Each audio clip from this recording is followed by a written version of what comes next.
mula sa TV5 Media Center Reliant.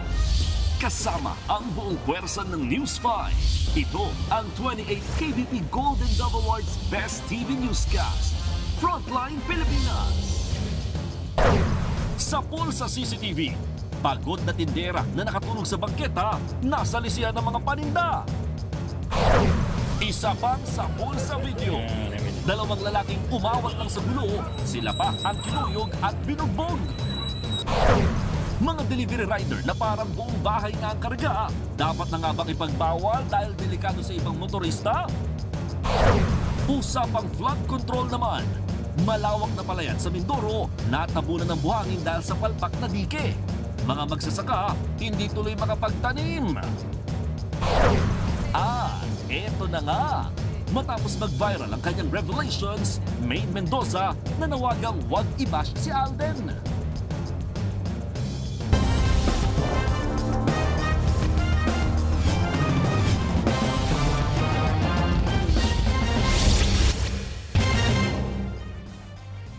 Umidlip lang dahil pagod. Pagkagising, abay nawawala na ang mga paninda ng isang tindera sa Tondo, Maynila. Problemado ang biktima lalo't inutang niya lang ang pinuhunan sa negosyo. Ang mabilisang pagnanakaw, nakuhanan ng video. Nasa frontline ng balitang yan si Nina Ong Pauco. Sa pool sa CCTV ang pagdaan ng lalaking yan sa Dagupan Street sa Tondo, Maynila. Nilapitan niya ang isang kariton at tinangay ang isang plastic bag bago umalis. Laman ng plastic ang halos 7,000 pisong halaga ng paninda ni Rosemary Sagyon. Huli na nang mapansin niyang nawawala ito. Kwento ni Sagyon, kabibili niya pa lang ng mga paninda. Dahil sa pagod, umidlip muna siya sa tabing kalsada. Laking gulat niya na wala na ang kanyang mga pinamili. Sa pahinga po ako, natulog po ako ng saglit para may lakas po ako para maglako po ng Yakult. Pero nanakaw naman po yung tinda kong ipit. Doon po ako kumukuha ng pangkain ng anak kong 7. Problemado ang biktima lalo't inutang niya lang ang puhunan sa kanyang kapitbahay. Sana turuan ng leksyon. Kasi po hindi niya alam kung gaano kahalaga nung paninda ko nakuha niya. Pambaon ng anak ko sa pangkain namin sa araw-araw. Ayon sa barangay, hindi nila residente ang sospek. Nananawagan sila sa sinong nakakakilala sa kawatan na agad makipag-ugnayan sa mga otoridad. Yung loko-loko na yan, ipinost ko na, bahala na siya kung magreklamo siya. Ang sa atin lang naman, mabigyan ng katarungan yung ginawa niyang kalokohan doon sa kawawang nagtitinda. Biro mo, 7 anak itinataguyod niya, nanakawan. Nagbigay naman ng tulong pinansyal ang mga opisyal ng barangay sa biktima. Nagbabalita mula sa frontline, Nina Ong Pauco, News 5. At ito pa ang isang nasa lisihan. Habang abala sa pagkain ng isang driver, meron namang abala sa pagnanakaw sa kanyang taxi sa Baguio City. Ang suspect, notorious na kawatan. Nasa frontline ng balitang yan, si Gerard de la Peña. Masdan ang lalaking nakapulang jacket. Naglakad ito sa tabing kalsada sa Barangay Campo Filipino sa Baguio nitong linggo. Nilagpasan niya ang nakaparadang taxi. Maya-maya, naglakad ulit siya pabalik. Huminto sa taxi, palingon-lingon, hanggang sa binuksan niya ang likurang bahagi ng taxi. Pagkalipas ng ilang segundo, bumaba siya sa sasakyan, saka agad-agad tumawid. Nasa lisihan na pala niya ang driver na nooy sumaglit lang para kumain. Natangay ng kawatan ang itim na bag na naglalaman ng 4,500 pesos. Nakita ng taxi driver. Agad yang inireport sa mga pulis. Dito, namukhaan ng kawatan na napag-alamang notorious palang magnanakaw. May mga previous criminal cases itong suspect na to sa iba't ibang area dito sa Baguio City. Itong suspect na to ay palipat-lipat ng lugar.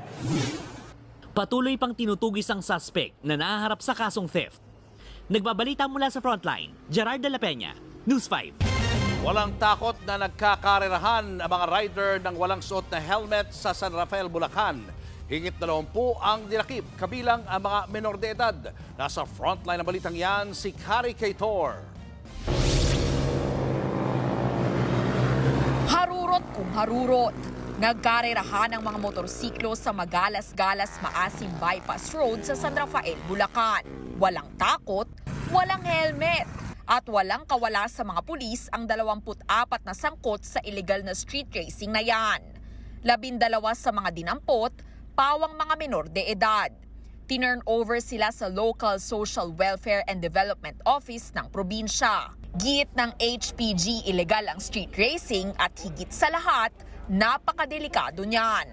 Noong August 3 nga, isang batang lalaki ang halos mawakwak din ang tuhod ng madisgrasya sa karera. Ito po yung nagiging resulta sa mga ganito pong aktibidades. Napaka-illegal po nito at napakasama po sa kalusugan. Na-impound na ang 19 na motorsiklo na napag-alamang hindi pa nakarehistro ang ilan. Nahaharap sa patong-patong na reklamo ang mga nasa likod ng iligal na karera. Nagbabalita mula sa Frontline, Caricator, News 5. Sa ibang balita, hindi na napakinabangan ang mga itinanim na palay sa Oriental Mindoro dahil sa nasirang flood control project. Dapat daw sa irigasyon na lang ginamit ang pondo. Nasa frontline ng balitang yan, Simon Gualvez. Dati, malawak na palayan ang bahaging ito ng Barangay Tagumpay, Nauhan, Oriental Mindoro. Pero ngayon, natabunan na ito ng buhangin na galing sa road dike na nasira sa kasagsagan ng ulan nitong nakaraang buwan. Natibag ang bahagi nito kaya umagos ang tubig galing sa katabing ilog. Kaya mga palay na katatanim pa lang na magsasakang si Mang Fidel, halos walang napakinabangan. Talaga pong sayang. Ang aming pong kakainin, dito kami nakuha at ang aking pong mga anak ay nag-aaral din. Dito rin po kami nakuha ng inaasahang gastusin. Sa tala ng barangay, aabot sa halos 5 ektaryang pananimang nasira dahil sa dike na dapat pang iwas sana sa baha. Sabi ng mga magsasaka, itong nilalakaran ko puno raw dati ng mga pananim na niyog, saging at mga palay. Pero ngayon, balot na ito ng napakakapal na mga buhangin na may mga kasamang tipak ng bato mula sa nasirang dike sa lugar. Kaya kung ang Department of Agriculture daw ang tatanungin, dapat sa irigasyon na lang inilaan ng bilyong-bilyong pisong budget para sa flood mitigation project. Ang daming ektarya mapapatubigan nun. Meron kang irrigation. Kasi maganda kasi, lalo na doon sa mga dam, pinipigilan yan pati ang pagbaha. Lalo na kung impounding. Plus, of course, kung meron kasing irrigation system, may kaakibat yan na drainage system. Pinasisilip na ngayon ng Oriental Provincial Government ang nasirang 9 na flood control project sa lugar. Kabilang ang diking inspeksyon kahapon na may substandard umanong materyales. Can you tell me honestly that seeing and judging from this physical feature is 600,000 to 700,000 per linear meter justifiable? Gob, sa disenyo namin justifiable. Pero dito sa workmanship na to, sa tingin ko may pagkukulang. Ayon sa DPWH, sakop pa naman ng 5 taong warranty ang mga nasirang proyekto. Kaya ang contractor pa rin daw mag-aayos nito nang walang dagdag gastos sa gobyerno. Nagbabalita mula sa Frontline, Mon Gualvez, News 5. Showbiz, eto na nga! Mga kapatid, eto na nga ang mga maiinit na showbiz balita ngayong Martes. Matapos ang kaliwat kanang Hakot Awards, lumevel up pa ang pelikulang Song of the Fireflies. And this time, posibleng Oscars level na. Nasa frontline ng balitang yan, si News 5 Entertainment Correspondent Von Belinario. Hindi maitago ni Morissette ang saya sa patuloy na pagkilala sa husay ng M-Quest at Culture Tay Musicat-produced na movie na Song of the Fireflies. This time, isa na ito sa mga pinagpipilian para maging entry ng Pilipinas sa Oscars Best International Feature category. I'm just very, very grateful po sa recognition po na binigay sa film namin. Whoever gets chosen, I mean, it's already going to be a win for the Filipinos, for everybody, regardless if it's our film or anyone's. There's so much to celebrate for. First major acting role ni Mori ang Song of the Fireflies, kung saan ginampanan niya ang character ni Teacher Alma Taldo na nagsilbing mentor ng Lubok Children's Choir. Next month pa i-anunsyo ang official Oscar entry ng bansa. At present, abala naman si Mori sa paghahanda para sa 15th anniversary concert niya sa October. Pangako ni Mori sa mga tagahanga, hindi lang all-out biritan ang magiging paandar niya. One of the things that I got to learn within myself na lagi din naman pong na-acknowledge ng mga tao was, wow, she's a good storyteller pala, na kahit hindi siya bumibirit, she can still capture our attention and our hearts. So I think it's more of that I want to showcase. Nagbabalita mula sa Frontline, Von Belinario, News 5. Susunod, exclusive ng News 5 Visayas, mga aso na hindi na maalagaan, inaabandona sa isang isla. Overloading ng mga delivery rider na naghahabol ng kota, ikinababahala ng ibang motorista. At ang pasilip sa pelikula tungkol sa buhay ni Quezon. Abangan ng lahat ng yan sa pagbabalik ng Frontline Pilipinas.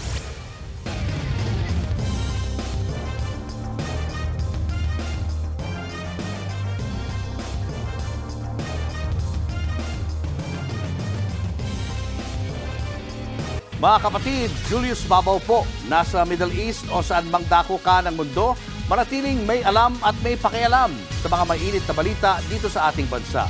Simulan po natin ang bawat araw sa tuloy-tuloy na balitaan sa Frontline. Mag-follow at mag-subscribe sa social media pages ng News 5. Ginawang tapunan ng mga asong hindi na maalagaan ang isang isla sa Cebu. Kawa-awa ang lagay roon ng mga hayop na nangangayayat na. Nasa frontlining balita si John Aroa ng News 5 Visayas Exclusive. Sa ilalim ng Cebu-Cordova Lake Expressway o CCLEX, matatagpuan ang Shell Island. Dito, nadatnan ng News 5 ang 17 asong madumi at nangangayayat. Meron ding wala ng buhay at naaagnas na. Kwento ng animal welfare advocate at rescuer na si Janice Palermo.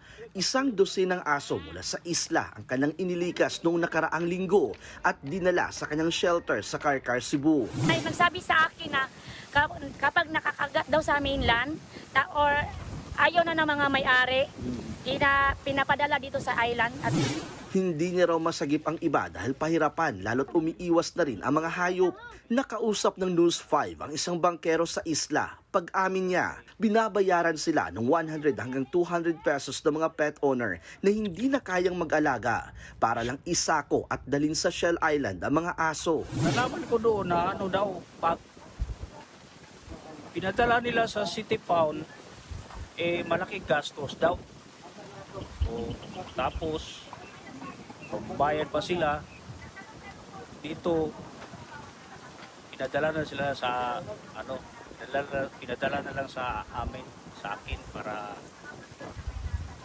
dito na lang nila itapon para wala na silang binabayaran nila ako. Idinulog ng News 5 sa City Veterinary ang insidente. Sa ngayon, pinaiimbestigahan na ang mga pet owner na inabandona ang kanilang mga alaga sa Shell Island. Pananagutan siya based on animal welfare because that is abandonment. Abandonment is already a form of cruelty. Nakikipag-ugnayan naman ang Cebu City LGU sa Cordova na sakop ang Shell Island. Nagbabalita mula sa Frontline. John Arua, News 5, Visayas. Umawat lang sa away ang dalawang lalaki pero sila pa ang kinuyog ng grupong nagiinuman sa bar sa Baguio City. Ang mga biktima na pagbuntunan daw ng galit sa pag-aaway ng isang lalaki at babae. Nasa frontline ang balitang yan, si Camille Samonte. Isang grupo laban sa dadalawang tao lang. Nagkainitan sa gitna ng kalsada sa barangay Lower Magsaysay, Baguio. Hindi nakaporma ang mga biktima sa dami ng mga bumubugbog sa kanila. Kahit ang mga bouncer at mga polis nahirapang umawat. Sa huli, 3 lalaki at 2 babaeng sangkot sa rambulan ang dinakip. Base sa investigasyon, galing sa inuman sa bar ang grupo ng mga nambugbog. Nagkaalitan daw ang isang babae at lalaking suspect dahil sa hindi pagkakaunawaan. Sinubukan naman ang 2 lalaking biktima na umawat sa gulo, pero sila pa ang napagbuntunan ng galit. Ginamot sa ospital ang biktima at na-discharge naman. Tumanggi nang magbigay ng pahayag ang 5 suspect na maaring maharap sa reklamong physical injuries. Nagbabalita mula sa Frontline, Camille Samonte, News 5.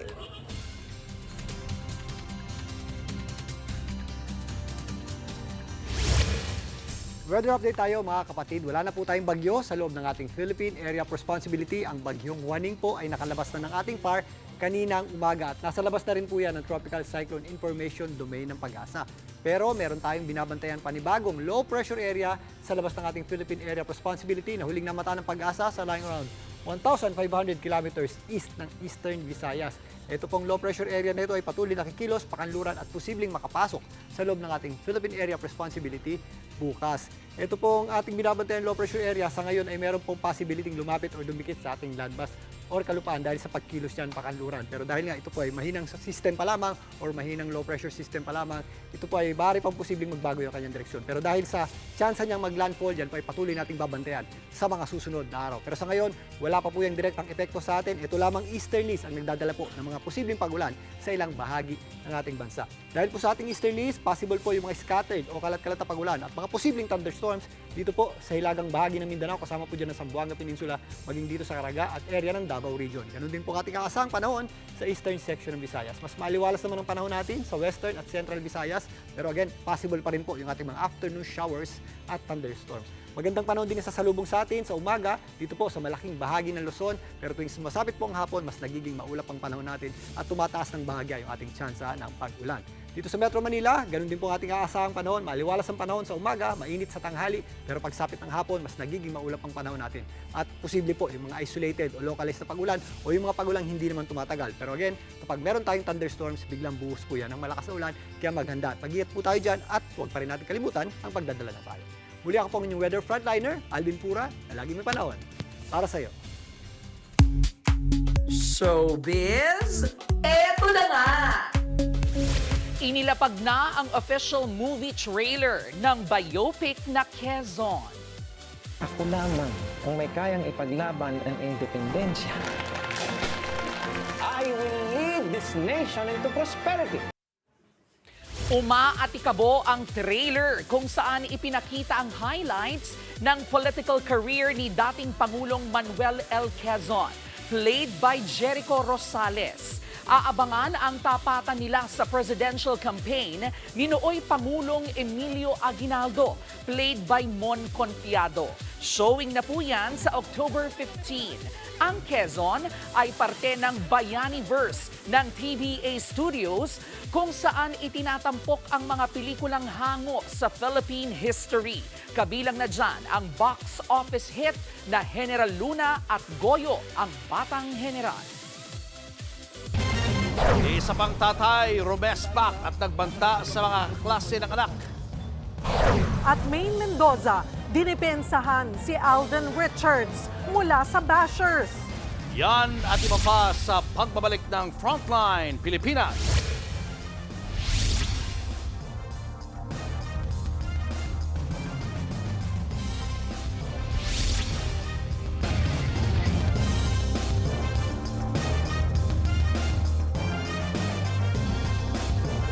Mga kapatid, Julius Babaw po. Nasa Middle East o sa amang dako ka ng mundo, manatiling may alam at may pakialam sa mga mainit na balita dito sa ating bansa. Simulan po natin ang bawat araw sa tuloy-tuloy na balitaan sa Frontline. Mag-follow at mag-subscribe sa social media pages ng News 5. Marami ang mga delivery rider na naiispatang sandamakmak ang karga sa kanilang mga motorsiklo. Takaw disgrasya yan sa kanila at sa iba pang motorista. Nasa frontline ng balitang yan, si Ian Suyu. Parang buong bahay ang pinagkasya sa motorsiklong ito. Ang isang rider na yan, binabalanse ang mga kahon ng papel at iba pang karga sa kanyang likuran. Ilan lang ang mga delivery rider na ito na bumubulaga sa kalsada. Nakakatakot dikitan dahil baka madisgrasya. Nakausap ko ang delivery rider na si Rodolfo. Aminado siyang gawain ito ng mga katulad niyang may hinahabol na kota araw-araw. Ang problema sa mga ganung sitwasyon, pag pinaka-cancel namin, nakasalalay naman yung rating namin, nababawasan yung rating namin hanggang sa mahihirapan kami kumuha ng magagandang booking. Aminado ang presidente ng Lalamove Riders Association na peligroso ang overloading sa motorsiklo. Nakikita lang din daw ng mga rider ang aktwal na ide-deliver kapag pinick up na ang mismong kargamento. Minsan sir, yung cabinet yung plastic cabinet. yan pinipilit na ipadala yan. Actually sir, hindi worth it yung binabayad kasi danger na nila yan eh. Pag mabigat, mas mahirap i-drive. Ang dapat kasi sir niyan, yung ng customer makikita ni rider kung na pwede isend sa kanila kung ilang kilo para mayroon choices sila. Ang grupong Advocates for Road Safety sinabing nakakaapekto sa takbo at balanse ng rider ang sobra-sobrang karga. May weight limit ang bawat motorsiklo. Dapat huwag natin laging i-compromise ang ating safety or safety ng other road users because of economics, no? Wala pang pahayag ang Land Transportation Office kaugnay ng mga nagva-viral na overloading na motorsiklo. Pero may memorandum ang LTO na ang karga lang dapat ng motor ay yung kasya sa top box o storage compartment na pang 2 helmet lang ang laki. Hindi biro ang trabaho ng mga delivery rider. Mapamausok, mainit o maulan, kailangang maihatid kagad ang mga parcel at items sa kanilang mga paroroonan. Yun nga lang, tama ba na ang kapalit naman nito ay ang kanilang seguridad at kaligtasan? Nagbabalita mula sa Frontline, Ian Suyo, News 5. Viral ang video ng isang tatay na rumesbak sa mga estudyanteng nambubuli umano sa kanyang anak. Tapos tawagin nyo rin yung mga magulang nyo, mag-uusap kami. Gusto nyo, tawagan nyo lahat.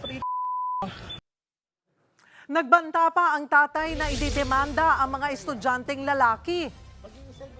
Picture mo to, ididemanda ko ito lahat. Kasi huling-huli natin dito sa kanto na tumatambay na maabang. Tandaan nyo ha, kahit kasulok-sulukan ng bahay ninyo kung mga kamag-anak ninyo, tandaan nyo ha, kasulok-sulukan, hindi kayo mabubuhay na normal. Napag-alamang mga grade 11 student sa Our Lady of Perpetual Succor College sa Marikina ang mga binatilyo. Ayon sa ina ng isa sa mga estudyante, ang anak ng lalaki sa video ang siyang bully. Sinusubukan pa ng News 5 na kunin ang panig ng tatay. Pero ayon sa paaralan, pinagharap-harap na nila ang mga magulang ng mga bata kahapon. Sa kabila niyan, balak daw ireklamo ng ilang magulang ang tatay sa video dahil sa trauma na inabot ng kanilang mga anak. Sa ibang balita, hindi humarap sa pagdinig ng Senado ang 8 sa 15 kontraktor na may pinakamaraming flood control project sa bansa. Kaya questionin dapat ang ilan sa kanila dahil sa mga ghost flood control projects. Nasa frontline ng balitang yan si Mean Los Baños. There are ghost projects there. In all candidness, Your Honor, I think so. Umami na mismo si DPWH Secretary Manuel Bonoan na nagkakaroon talaga ng ghost flood control projects base raw sa impormasyong nakarating sa kanila. Sa pagsisimula ng pagdinig ng Senate Blue Ribbon Committee tungkol sa umunoy anomalya at katiwalian sa flood control projects, sinabi ni Senator Jinggoy Estrada na may ghost projects sa Bulacan, partikular sa Kalumpit, Malolos at Hagonoy. Ang kontraktor daw ng mga ito ay ang Wawaw Builders Corporation. Kabilang ang Wawaw Builders sa listahang inilabas ni Pangulong Bongbong Marcos na top 15 contractors na may pinakamaraming flood control projects sa bansa. Ang tanong, may ginagawa ba ang mga kontraktor ng ghost flood control projects ngayong nabulgar na ang umano'y modus nila? I don't think that they will have that capability anymore. There is no project at all that was implemented and payment has been made. Tapos na, nasunog na yung pera natin. Meron mga figures dyan, huwag nyo ako lulukuhin dito. Labas nyo kung magkano yung in-award nito sa Wawaw. Kadiri kayo. Mr. Chair. Ayon kay Bonoan, 9 billion pesos ang kabuuang pondo na ibinigay sa Wawaw Builders para sa mga proyekto nila mula pa 2021. Halos 6 billion pesos dito para sa flood control projects sa First Engineering District sa Bulacan.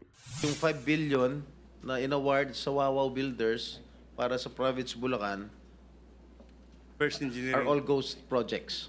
There seems to be some ghost projects actually as reported, Your Honor. Are you investigating this right Yes, now? Your Honor. We're investigating it.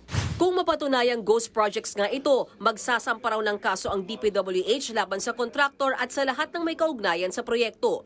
Nirelieve na rin daw ni Bonoan ang mga tauhan ng DPWH sa District Office sa Bulacan. Hindi naman humarap ang kinatawan ng Wawaw Builders sa pagdinig. Absent din ang 8 iba pang kontraktor sa nakakuha ng pinakamaraming flood control projects. Kabilang dyan ang Alpha and Omega, St. Timothy, SunWest at iba pa.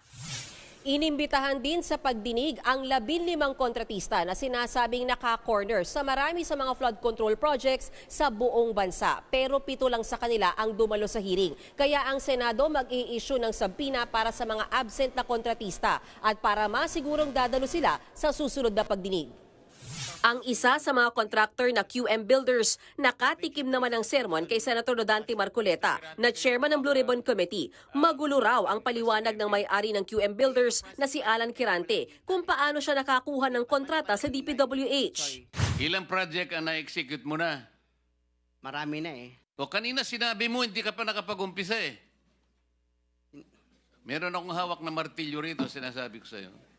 Mr. Chair. Huwag kang tatawa-tawa kasi hindi nakakatawa ito, ha? Mr. Chairman. Dito lang nagsisinungaling ka na eh.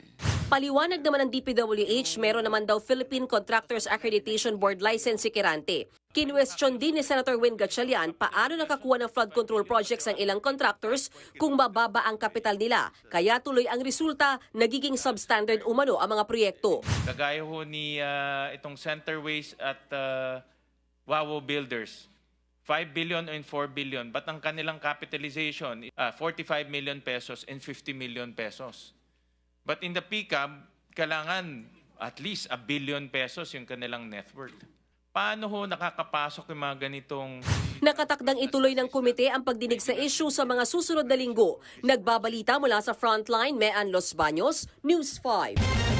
Sadyang sinunog ng car influencer at enthusiast na si Angie Mid-King ang isa sa kanyang sports car.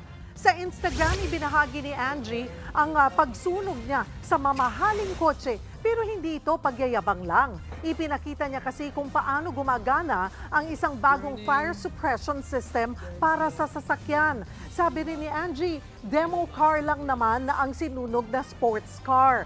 Matatandaang noong 2024, biglang nagliyab ang sports car ni Angie habang minamaneho niya ito sa South Luzon Expressway.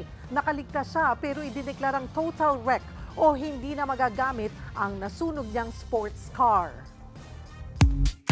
Showbiz, eto na nga!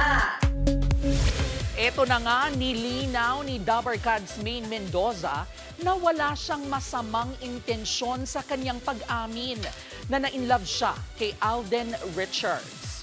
Sa ex-host ni Maine, hindi niya akalaing magiging big deal pa ang kwento niya tungkol sa dating ka-love team. Considering daw na nakamove on na ang lahat sa Kalye Serye at Aldab. Ang point naman daw ng podcast ay balikan ang memories ng Kalye Serye at i-share ang mga behind the scenes at kani-kanilang personal experiences. Naniniwala si Meng na acceptable ng pag-usapan ito dahil isang dekada na rin ang nakalipas. Wala rin umanong rason para hindi isama sa kwento ang aktor dahil malaking bahagi si Alden ng Kalye Serye. And I quote, "It would have felt strange to leave him out." End of quote. Sa huli, nanawagan po si Maine sa publiko na huwag magalit kay Alden. Kung ano man daw ang nasabi ng aktor, yun daw ang best para sa kanilang sitwasyon noon. Susunod, food vloggers. Muntik nang mag-last meal ng araruhin ng SUV ang kinakainan nilang restaurant. At Liza Soberano umalma sa bashers na kinekwestiyon ang pagsisiwalat niya ng kanyang childhood trauma. Tutok lang mga kapatid, magbabalik pa ang Frontline Pilipinas.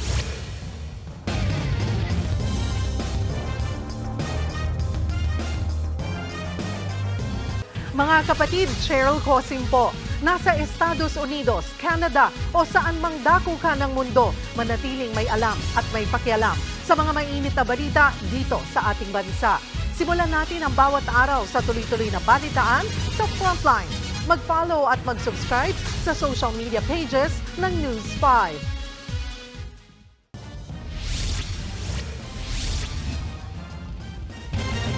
Ibang klase ang estilo ng pagbebenta ng shabu sa Nueva Vizcaya.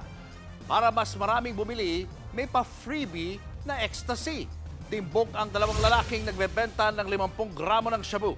Nakakalagayan ng 340,000 pesos.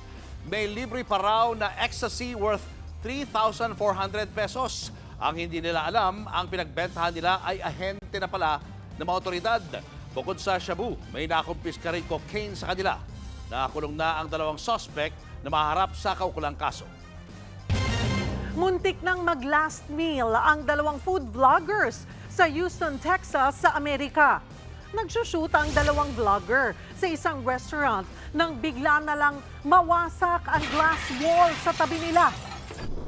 Inararo na pala yan ng isang SUV. Sa lakas ng pagbangga, nagkabasag-basag ang salamin at tumilapo ng mga vlogger. Nagtamo ng mga sugat ang 2. Showbiz, eto na nga! Eto na nga, sinagot ng aktres na si Liza Soberano ang pambabash sa kanya matapos ang kanyang revelations sa docu-podcast na Can I Come In? Nasa frontline na balitang yan, si MJ Marfori. There's no stopping Liza Soberano mula sa pag-isiwalat ng kanyang dinanas na trauma noong bata pa siya sa docu-podcast na Can I Come In? Hanggang sa pagsagot sa mga basher na kumo-question sa intensyon ng kanyang revelations. Liza Soberano is holding up her ground. Sa kanyang Instagram post, sinabi ni Liza na hindi naging madali ang desisyon niyang isapubliko ang kanyang pribadong buhay. Pero layunin daw niyang makapagbigay ng pag-asa at lakas ng loob sa mga babae at mga batang dumaranas ng pang-aabuso. Hindi raw matitinag si Liza sa mga namamahiya at nagsasabing exaggerating at self-serving ang kanyang ibinahaging kwento. Samantala, handa raw tumulong ng walang kapalit si Showbiz Insider at talent manager na si OG Diaz sa dati niyang alaga na si Liza. Sa latest episode ng kanyang vlog na OG Diaz Showbiz Update, sinabi ni Mama Ogs na willing siyang makipag-usap kay Liza bilang closure at kung kakailanganin siya ng aktres. Say pa ni Mama Ogs, naawa siya sa mga ibinunyag ng dating alaga pero giit niya, napakatapang ng aktres. Hindi rin daw naniniwala si OG na pangalan niya ang nakasensor nang magmura si Liza sa podcast. Ginawa raw niya ang lahat bilang manager noon ng aktres. Nagbabalita mula sa Frontline. MJ Marfori, News 5. At yan nga po ang ating mga showbiz update ngayong Martes. See you tomorrow mga kapatid. Ako po si Jervy Wrightson. At yan ang mga balita at impormasyong dapat nyo malaman sa araw na ito. Mga balita para sa mga may alam at may pakialam. Abangan nyo ulit kami bukas dito sa TV5 sa 1PH, RPTV, True TV at 105.9 True FM. Kami ang inyong mga kasangga sa Frontline Pilipinas.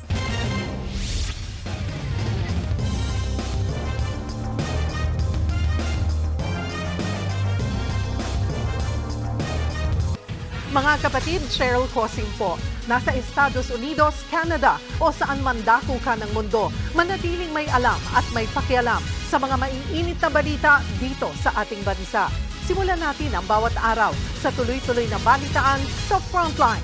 Mag-follow at mag-subscribe sa social media pages ng News 5.